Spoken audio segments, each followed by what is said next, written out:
Hello guys, good morning. તો જો અત્યારે અમે આવી ગયા છીએ ભંડારી અમારા પપ્પાના ઘરે અને અત્યારે જો મસ્ત મજાની સવાર થઈ ગઈ છે અને અત્યારનું વેધર જોવા અમારા ફળિયામાં પીપળો છે સરસ મજાનો અને આવડી મોટી જો આ શું છે બિલ્લી છે। હા, તો સરસ મજાની બિલ્લી છે અને જો હું જાગી ગઈ છું અને રુદ્ર પણ જાગી ગયો। રુદ્રએ જાગીને બ્રશ કરી લીધું અને પછી જો હિંચકા ખાવા મળ્યો નાસ્તો કરીને અને થોડીક વાર 11 વાગ્યા ને તો બાએ જો રુદ્ર માટે લાડવાના ગાંઠિયા મગાવી દીધા અને મેં જો આ દૂધીનું શાક કરવું હતું તો દૂધી સમારી નાખી છે અને પછી રુદુભાઈ જો લાડવા ખાય છે અને અમે પછી બપોરે બેસી ગયા જમવામાં દૂધીનું શાક રોટલી છાશ વગેરે વગેરે હતું અને પછી જો વેલા ફ્રી થઈ ગઈ ને ત્યાં તો બપોરના 1:30 વાગ્યા ને તો પાણી આવી ગયું। તો એવો તડકો હતો ને ફ્રેન્ડ્સ, તો મારે બેસવું પડ્યું પાણી ભરવા માટે બહાર।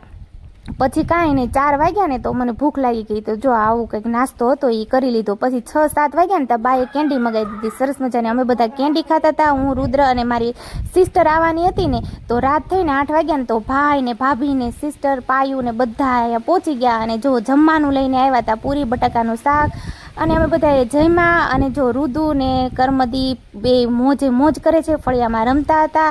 તો આજનો બ્લોગ મારો સારો લાગ્યો ને ફ્રેન્ડ્સ તો like comment share subscribe, bye, હર હર મહાદેવ।